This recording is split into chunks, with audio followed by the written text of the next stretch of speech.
শুভ সকাল। আজ রোববার ৪ মে ২০২৫ খ্রিস্টাব্দ, ২১ বৈশাখ ১৪৩২ বঙ্গাব্দ, ৬ জিলকদ ১৪৪৬ হিজরি। আজ আন্তর্জাতিক অগ্নি নির্বাপক দিবস।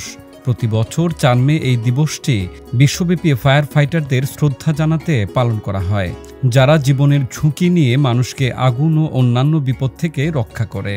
এই দিনটিতে তাদের সাহস, আত্মত্যাগ ও মানবিকতার জন্য কৃতজ্ঞতা প্রকাশ করা হয়।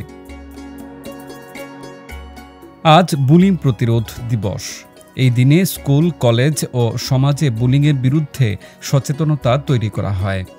বারবার কটাক্ষ, হুমকি বা আঘাত করা বুলিংয়ের অংশ, যা শিশুর আত্মবিশ্বাস ও মানসিক স্বাস্থ্যের ক্ষতি করে। এই দিবসে সহানুভূতি, সহনশীলতা ও পারস্পরিক শ্রদ্ধাবোধ গড়ে তোলার বার্তা দেওয়া হয়। ১৯০৪ সালের আজকের এই দিনে যুক্তরাষ্ট্রে পানামা খাল খনন শুরু করা হয়। পানামা খাল প্রশান্ত মহাসাগর ও আটলান্টিক মহাসাগরকে সংযুক্ত করেছে। এটি বিশ্ব বাণিজ্যের জন্য অত্যন্ত গুরুত্বপূর্ণ। এই খাল জাহাজ চলাচলের সময় ও খরচ অনেক কমিয়ে দিয়েছে। আজ জ্যোতিরিন্দ্রনাথ ঠাকুরের জন্মদিন। জ্যোতিরিন্দ্রনাথ ঠাকুর ছিলেন একজন বাঙালি সাহিত্যিক, নাট্যকার, অনুবাদক, সুরকার ও চিত্রশিল্পী। ১৮৪৯ সালে জন্ম নেওয়া এই গুণী ব্যক্তি বাংলা থিয়েটারে নতুন ধারার সূচনা করেন এবং সমাজ সংস্কার ও নারী স্বাধীনতার পক্ষে কাজ করেন। তার অবদান বাংলা সংস্কৃতিতে অনন্য।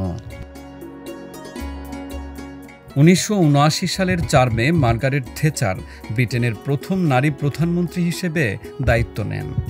কনজারভেটিভ পার্টির নেতা হিসেবে তিনি কঠোর অর্থনৈতিক সংস্কার, বেসরকারীকরণ ও বাজার অর্থনীতিকে প্রাধান্য দেন, যা থেচারিজম নামে পরিচিত। তার দৃঢ় নেতৃত্বের জন্য তিনি আয়রন লেডি নামে পরিচিত হন এবং ফকল্যান্ড যুদ্ধসহ আন্তর্জাতিক রাজনীতিতেও গুরুত্বপূর্ণ ভূমিকা রাখেন।